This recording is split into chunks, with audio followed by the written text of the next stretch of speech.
গাজীপুরে ঢাকা প্রকৌশল ও প্রযুক্তি বিশ্ববিদ্যালয় ডুয়েটে নতুন ভিসি নিয়োগ বাতিলের দাবিতে ব্লকেট কর্মসূচি পালন করেছে শিক্ষার্থীরা। সকাল ৮টা থেকে শুরু হওয়া এই কর্মসূচির কারণে ক্যাম্পাসের সব ধরনের কার্যক্রম স্থবির হয়ে পড়েছে।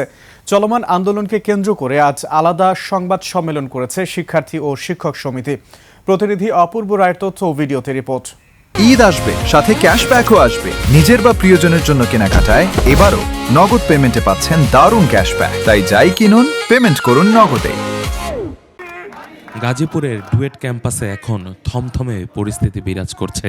সকাল ৮টা থেকেই শিক্ষার্থীরা ক্যাম্পাসের প্রধান পয়েন্টে অবস্থান নিয়ে ব্লকেট কর্মসূচি শুরু করে।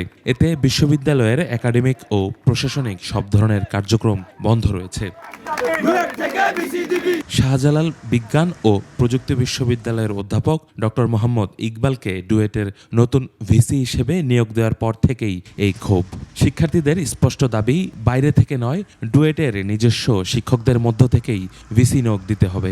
ডুয়েট ছাত্রদল এবং আশেপাশে স্থানীয় যে নেতৃবৃন্দ আছে বিএনপি পন্থী, তারা একটা সন্ত্রাসী কায়দায় একটা ভিতরে ঢুকার পায়তারা চালায়। ডুয়েট শিক্ষকরাও থাকে, তারাও ডুয়েটের ভিসি হতে পারে ওই যোগ্য অনুসারে।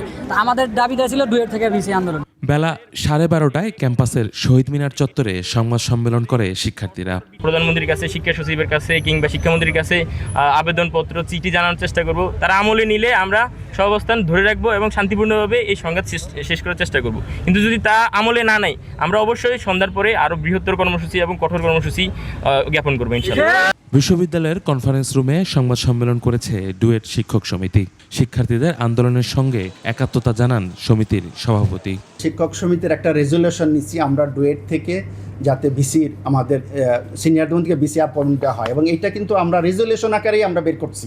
এর আগে রোববার নতুন ভিসি সমর্থক ও আন্দোলনকারীদের মধ্যে দফায় দফায় সংঘর্ষ হয়। এতে 5 পুলিশ সদস্য সহ অন্তত 15 জন আহত হয়। এমন পরিস্থিতিতে নবাগত ভিসি অধ্যাপক ডক্টর মোহাম্মদ ইকবাল ক্যাম্পাসে ঢুকতে না পেরে উপজেলা নির্বাহী কর্মকর্তার কার্যালয়ে বসে দায়িত্ব গ্রহণ করেন। এ খবর ছড়িয়ে পড়লে আন্দোলনরত শিক্ষার্থীদের মধ্যে উত্তেজনা ছড়িয়ে পড়ে। পরিস্থিতি মোকাবিলায় ক্যাম্পাসে অতিরিক্ত পুলিশ মোতায়েন করা হয়। ইউসুফ হাসান নাইম, 21 টেলিভিশন।